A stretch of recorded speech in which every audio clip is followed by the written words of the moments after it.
உங்கள் பொண்ணு விஷயமா கொஞ்சம் பேசணும். மாடி வரைக்கும் வாங்க. ஹலோ,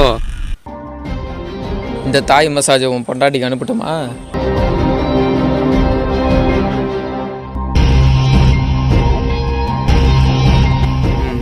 சாரி, நான் யாருன்றதை சொல்ல மறந்துட்டேன். என் பேர் ஜெகதீஷ், பப்ஜி ஆர்மி. நான் உங்கள் பொண்ணை 6 மாதமாக லவ் பண்ணுறேன். இது என் ஃப்ரெண்ட்ஸ், என் ஆஃபீஸில் ஒர்க் பண்ணுறவங்க, என் ஃபேமிலி, உங்கள் பொண்ணுக்கே கூட தெரியாது. இதெல்லாம் ஏன் உங்ககிட்ட சொல்கிறேன்னு நினைக்கிறீங்களா? ஏன்னா நீங்கள் தான் உயிரோடு இருக்க போகிறது இல்லையா? நாங்கள் பொண்ணுங்களுக்கு ஹாய் அனுப்புறதும் திருப்பி அவளுங்க பாய் அனுப்புறதும் வழக்கமாக நடக்கும்.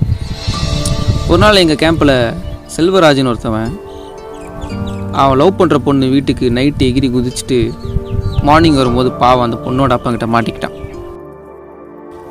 அவனை பிடிச்சி 7 நாள் சித்திரவதை பண்ணி, இனிமேல் நீ ஏன் பொண்ணுக்கிட்ட மட்டும் இல்லைடா, வேறு எந்த பொண்ணுக்கிட்டையும் போகக்கூடாதுன்னு இந்த துணி காய போகிற கிளிப்பு அதை அவன் அனுப்பியிருக்காங்க.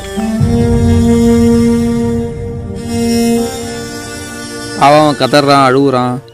இது மட்டும் இல்லாமல் அந்த பொண்ணே அப்புறம் அவனை வாட்ஸ்அப், ஃபேஸ்புக், இன்ஸ்டாகிராம், என் கூகுள் பே முதற்கொண்டு அவனை பிளாக் பண்ணிடுச்சு.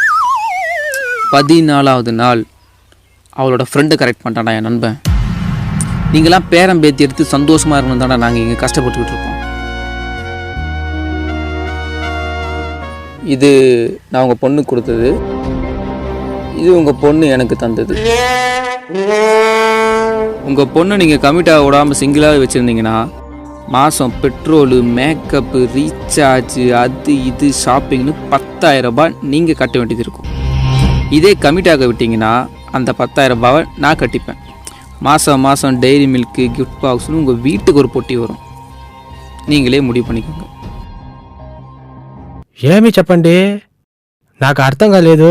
నువ్వు 10 నిమిషంగా మాట్లాడతావు, నాకు అర్థం కాలేదు. தெலுங்கா? இவ்வளோ நேரம் உங்ககிட்ட பேசி டைம் வேஸ்ட் பண்ணுறேன். నా వీటిలో తిరుపతి లడ్డు వచ్చింది, ఒక కవర్లో పోட்டு బాబు. అరే బాబు, ஏய் அடிச்சு போடுவோம் போடா. இவ்வளோ நேரம் எல்லாத்துக்கும் காட்டிட்டு கடைசியில் தெலுங்குன்றான்.